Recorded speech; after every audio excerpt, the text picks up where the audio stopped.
পবিত্র ধর্মস্থানও এখন নারীদের জন্য নিরাপদ নয়, এমনই এক ভয়াবহ অভিজ্ঞতার কথা জানালেন মালয়েশিয়ার জনপ্রিয় মডেল অভিনেত্রী লিশালিনী কারানান। কুয়ালালামপুরের একটি মন্দিরে পূজা দিতে গিয়ে পুরোহিতের হাতে যৌন হয়রানি ও নিপীড়নের শিকার হয়েছেন তিনি।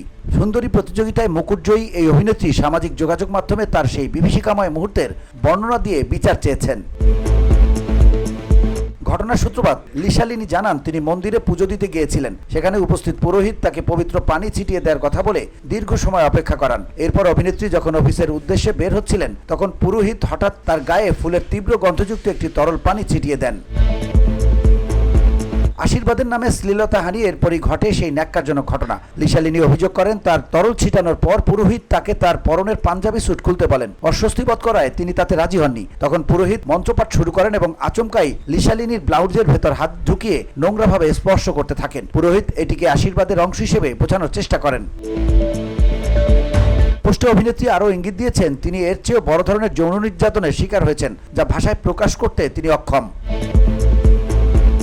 VOD Bangla news desk.